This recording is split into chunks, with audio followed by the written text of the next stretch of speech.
What is up, guys, and welcome back to Lee's Automotive. Today we're doing something a bit different. We're going to be replacing the alternator on my 99 Ford Explorer. This is the 4-liter single overhead cam engine.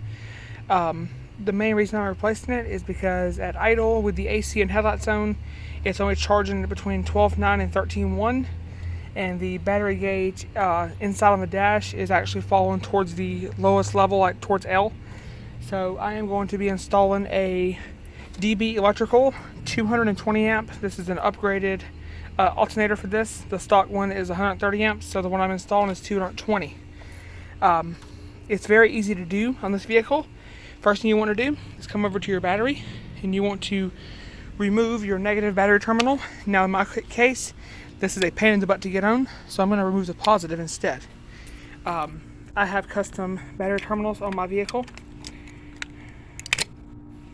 Have caps on them, so I'm going to go ahead and get this off with a wrench, or a socket I mean, and then I will get right back.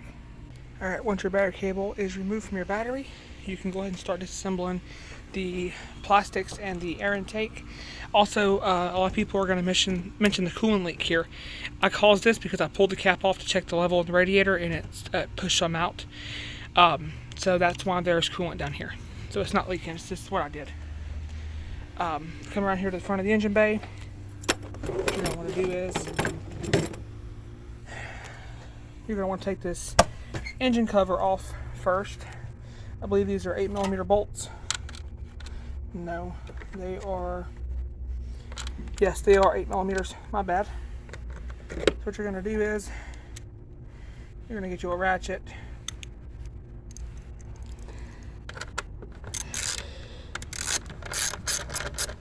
And you're going to remove all 4 of these. Let me get these off and I'll come back. Okay, once your engine cover is removed, you're going to get you a 9mm socket or a flathead screwdriver, and you're going to start loosening your air intake. You're going to want to do this on both sides. Now, even though the battery is disconnected, try not to ground out any of your connections, just for safety reasons. You never know if there's any reserve power in the computers or any of the relays or anything. So you're going to take these 2 hoses and twist them, and they'll come right off. Pull this, twist it a bit, and then it's off. Looks pretty clean inside too. Alright, I'm just going to lay that up there because, let's face it, it's going back on there. Alright, after this step, you're going to want to get a 3/8 ratchet.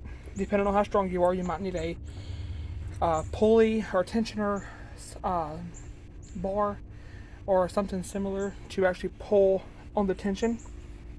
I'm going to get my 3/8 ratchet,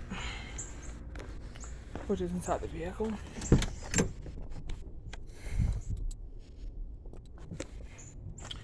And because I can do this by hand, you're going to come down to your tensioner, hook this 3/8 drive onto there, and you're going to pull, I believe it's to the left, and it's going to release tension on the belt so you can get the belt off. Let me actually try to do this on camera. It's going to look stupid, but I think I can do it. A lot of people need a breaker bar. I mean, honestly, I've never used one. I just do this by hand. Probably should get a breaker bar though, honestly. You just push down like that to the left, and then voila, your belt comes off. Now don't let go of this all at once, or that'll happen. I am okay, I'm not injured, but that did hurt a lot. Yeah, that right on the hand. And the fan shroud / fan. I'm not going to pull the belt all the way off because I don't feel like rerouting it. Next step, this is going to be in your way. You can't remove it without taking the intake off, in my experience. So I'm going to put this hose just facing there. There's also going to be a video coming about the PCV valve. There's a broken nipple on it, and I'm going to show you guys how to fix it for $5 instead of $45 at the Ford dealer. So next step, you come to your alternator. You see this plug? You're going to lift up slowly. on the connector on the back side. And you're going to pull that connector right off. Once you get that off, you're going to take up this boot. This is your positive charging cable. Do not ground this against anything. If that battery is hooked up, you will damage stuff. Just thought I'd throw that out there. This cable is old. I do know that. But we're going to do this the easy way. I'm going to get a 10 mil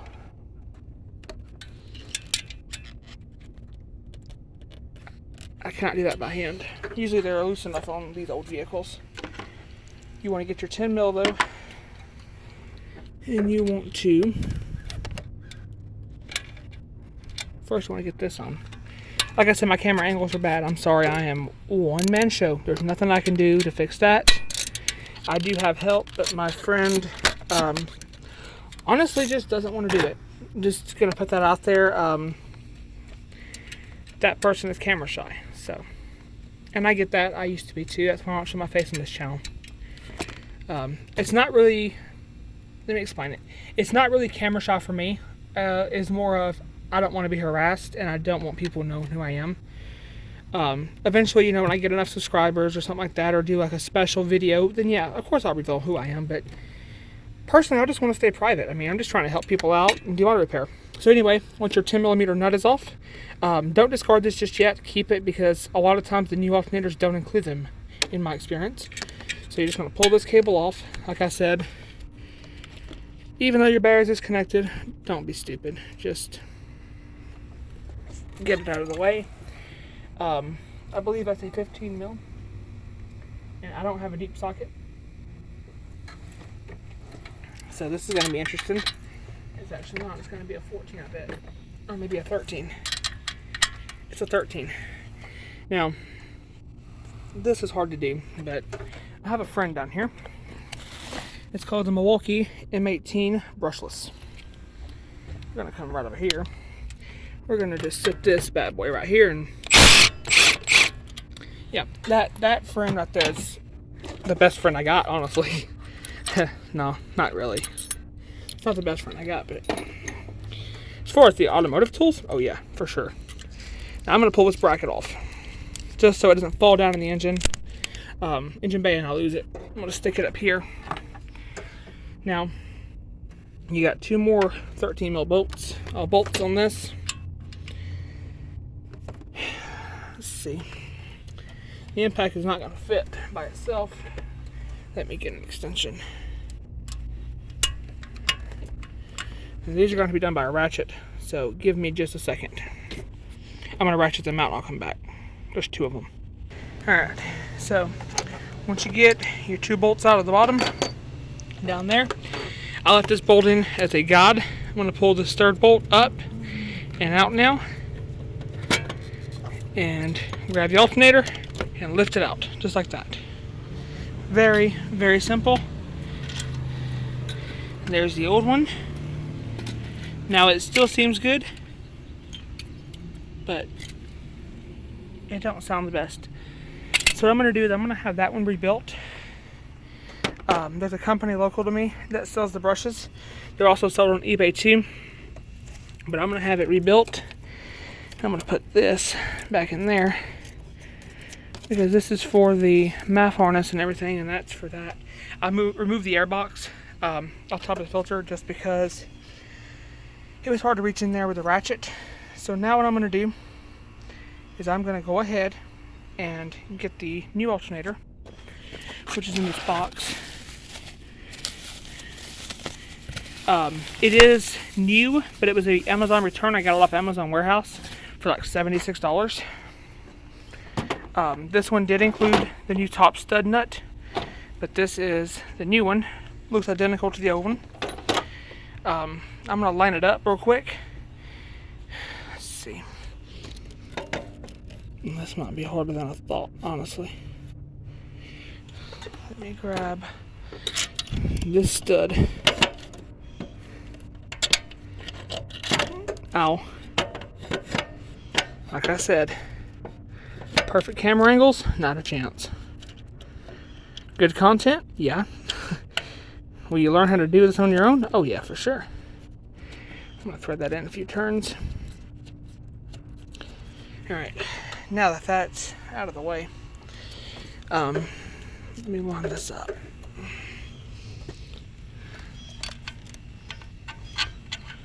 I'll put these bolts back in. Let me get all the bolts in it and then I'll come back. Okay, once you get all 3 of your bolts put in, you get your 2 on the bottom and 1 on the top with the bracket. Don't forget the bracket. For the positive cable, you want to come over here and remove this nut right here. Now, one thing I did notice installing this, I'm not sure if it's going to affect functionality yet or not. I guess we'll find out when I first start the vehicle back up. Part of this is missing. This tongue here, this is missing on the side. I guess that's why it was returned. Let's hope it works because the old one's dead. Like I said, it's not really dead, but it's dying. So anyway, let's get the cable, push it down, straighten it, pull it forward just a bit, get it on there, then start putting the 10mm nut on. Like I said, my camera angles are gonna suck. Again, I'm sorry. I'm working alone. I wish I had a camera crew like all the big guys do.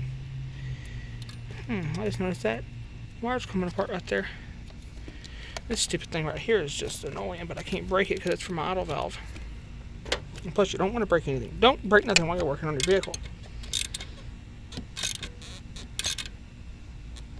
I'm not going to tie it super tight.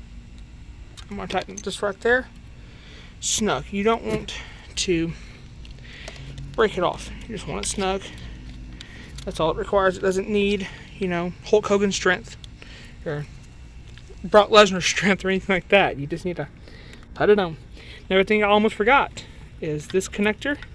You must reinstall it and listen for a click. Click. There it is. It's on there. So now, what you're going to want to do is you're going to want to reassemble your covers and everything.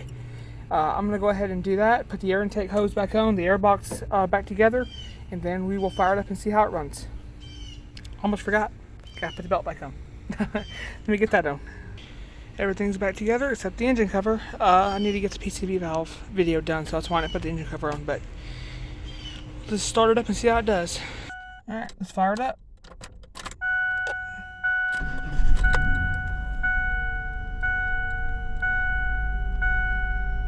Battery gauge is up. Let me turn the air. I should have known it's hot in here. Sorry. But yeah, there we go. Battery gauge is looking quite fine right there. Well, only time will tell if that was the issue or not. Let's turn the lights on, see if it drops. No? Well, that's going to conclude this video then. So that is how you change your alternator on your 99 Ford Explorer on the 4-liter single overhead cam engine. I believe it's the same for the V8 and the 4-liter overhead valve engine. But yeah, that was a quite simple repair. It took me, even with pausing the video, maybe no more than 20 minutes to do. I would say it's a 30-minute job. On a level of 1 to 10, I would give it a 2 for difficulty. It's very easy, straightforward, it's right there. Honestly, the hardest part was getting the belt back in. Belt was a pain in the butt to get on, but other than that, that's it. So I hope you enjoyed this video. Thank you so much for watching. Like I said, I'm sorry for the camera angles. I try my best to put out the best video content that I can. But sometimes, I can't do that. There's a lot of issues I've been having lately. That's another reason the video schedule has been quite delayed. Again, I am sorry for that. I will make it up to you guys some way. Upload double content or whatever I have to do. But yeah, thank you guys. Have a great night. Stay blessed. Remember to subscribe if you like the content on this channel and want to be notified when I post again or upload different content. You can also follow me on Instagram at Lees_auto. But other than that, I'm going to head out, and thank you all for watching. Goodbye.